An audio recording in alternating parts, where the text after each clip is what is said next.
Welcome back, everyone, to another deep dive. You guys have really outdone yourselves this time. We're tackling a higher-level calculus paper straight from the International Baccalaureate, May 2014. Wow, you weren't kidding when you said a challenge. Nope. But hey, no pressure, right? Uh, We're not actually taking the exam, just going to break down question one, step by step. with a special focus on how each step earns you those marks, right? Absolutely. Consider this your ultimate IB calculus survival guide. I like it. So part A throws these two functions at us, fx and gx.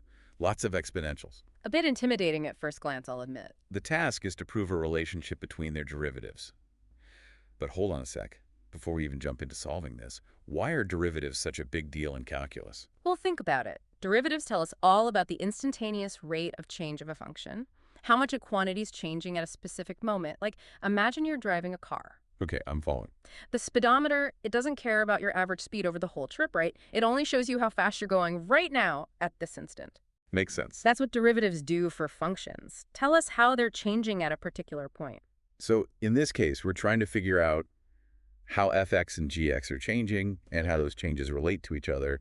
And spoiler alert, the relationship is pretty cool. Oh, it is. When you differentiate fx carefully, you actually find that its derivative is gx. No way. And guess what? When you differentiate gx, you get fx. They swap places. It's like they're doing this derivative dance. Exactly. And this kind of symmetry, it often hints at a deeper connection between the functions. I'm starting to see the beauty of it all. Now, for those of us who might need a little refresher on differentiation, can we walk through an example? Let's say differentiating x. Of course. So fx is e to the x plus e to the negative x, all divided by 2. The derivative of e to the x is simply e to the x. Okay, that one's easy enough. Right. And the derivative of e to the negative x is negative e to the negative x. Ah, gotta watch out for those signs. Exactly. So we apply this to our fx, keeping the 2 in the denominator, and we end up with e to the x minus e to the negative x, all divided by 2. And guess what that is? Don't tell me. It's gx. Bingo! There's that beautiful symmetry we were talking about. I love how it all ties together. Now, for those precious marks, what's crucial in this step? Show your work. Clarity is key here. Examiners want to see those differentiation steps, especially for the exponential terms. Got to prove you understand the rules and applied them correctly. Got it. Clear and correct, that's the name of the game. Okay, Agreed. we've nailed the derivatives, snagged those marks. Time to move on to part B, which throws us headfirst into Maclaurin series. Maclaurin series. They might sound a bit intimidating at first, but imagine building with Legos. Legos. You have my attention. You have this complex structure, right? That's our function, and we want to rebuild it using simpler blocks. Those blocks are powers of x. So we're basically simplifying a complex function using a series of simpler terms. Precisely. And there are actually a couple of ways we can tackle this. One way is to go straight for the general Maclaurin formula. Sounds straightforward enough. It involves calculating the values of the function and its first few derivatives at x equals 0, so f0, f0, and so on. Then we plug those values into the formula. Plug and chug, basically. Pretty much. But there's another, perhaps more elegant path. We can use what we already know. Remember our good friend e to the x. How could I forget? It has a well-known Maclaurin series. 1 plus x squared over 2 factorial plus x cubed over 3 factorial, and so on. Ah, so we can use this already built Lego tower to create our new one. Exactly. We can manipulate the series for e to the x to get the series for e to the negative x. Oh, no.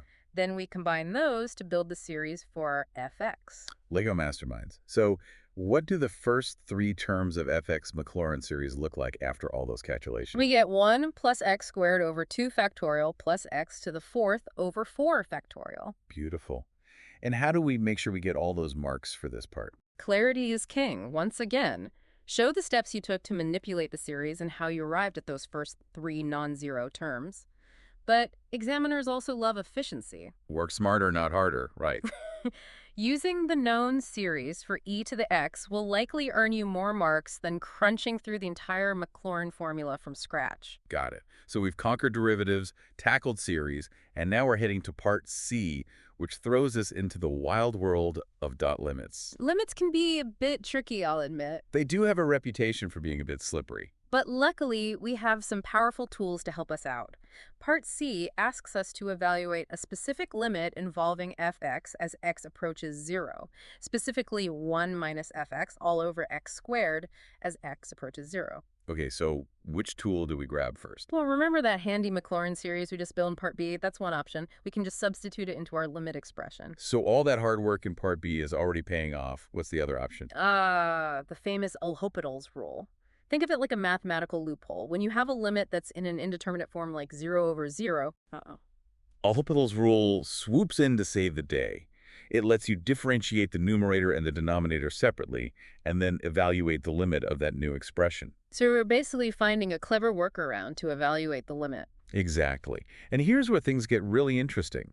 When we apply L'Hopital's rule, we end up with an expression involving the derivatives of fx and gx. But remember from Part A, those derivatives are just swapped versions of each other. It's like the problem is giving us hints along the way. Does that make the limit easier to solve? Absolutely. This derivative relationship simplifies everything and helps us evaluate the limit. And whether you take the scenic route with the Maclaurin series or the shortcut with L'Hopital's rule. We reach the same destination. Exactly. The final answer for this limit is -12. We've officially conquered limits. But before we move on to the final part of question 1, anything specific examiners would be looking for in Part C? Well, they'll be looking for a clear and logical approach.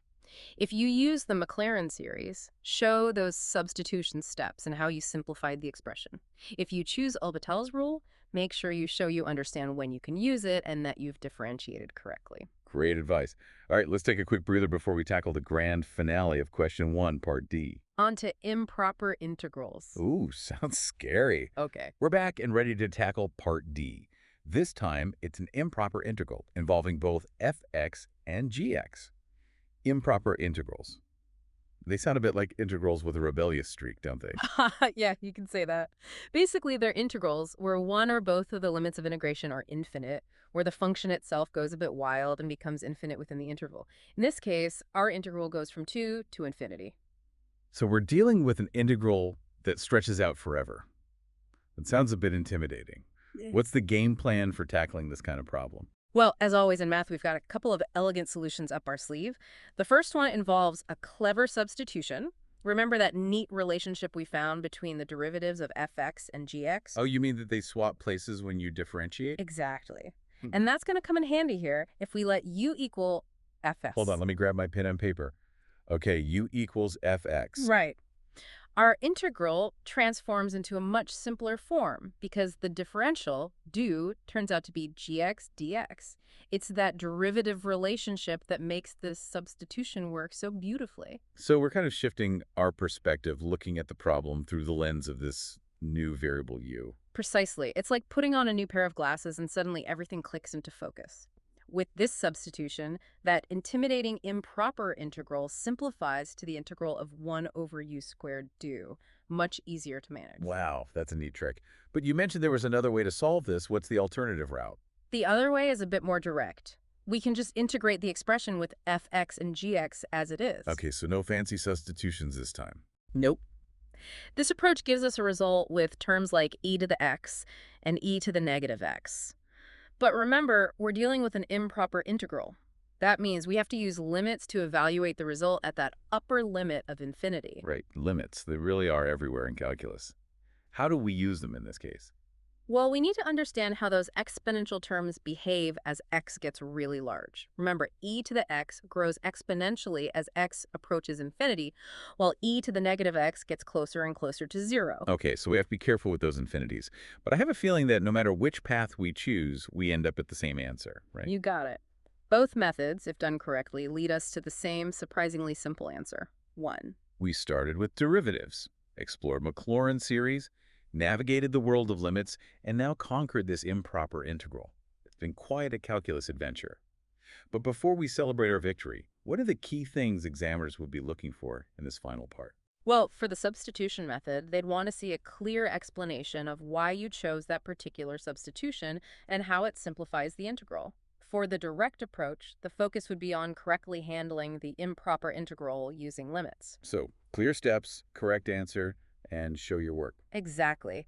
In both cases, showing a step-by-step solution and arriving at that correct numerical answer is crucial. Great advice. We've not only solved question one, but also learned how to maximize our marks along the way. It's like we've unlocked the secrets to the IB Calculus exam. I wouldn't say secrets, but a solid understanding of the concepts and how to apply them will definitely go a long way. Absolutely. And remember, these techniques aren't just for acing exams. They're the fundamental tools for understanding the world around us. From the movement of planets to the spread of diseases, calculus helps us make sense of change and motion in a precise and, dare I say, elegant way. It's amazing how these seemingly abstract mathematical concepts have such profound real-world applications. We've covered a lot of ground today, from derivatives to improper integrals. Now, before we wrap up this deep dive, any final thoughts for a listener who might be feeling a bit overwhelmed by all this calculus? It's okay to feel a little overwhelmed. Calculus is like a big puzzle. It takes time to put all the pieces together. And like any good puzzle, the key is to start with smaller, manageable chunks. Yeah, don't get bogged down trying to memorize every formula or trick right away. Focus on the core concepts. Exactly. How those concepts connect, that's what's important. And once you have the big picture in your head, the details start to make a lot more sense. It all comes together. Like, think about how we use two different methods to solve each part of this problem. Right. It wasn't just us trying to show off. No way. The point was to highlight how flexible and creative math can be. There's often more than one path to this solution. And sometimes exploring those different paths actually helps you understand the concepts even better. It's like climbing a mountain, Right. right? You can take different routes, but the view from the top is always worth it. Exactly. So we leave you with this challenge. Can you think of any other creative ways to approach those parts of question one? Maybe there's an even more elegant solution hiding out there. Keep exploring, keep asking questions, and keep that calculus brain engaged.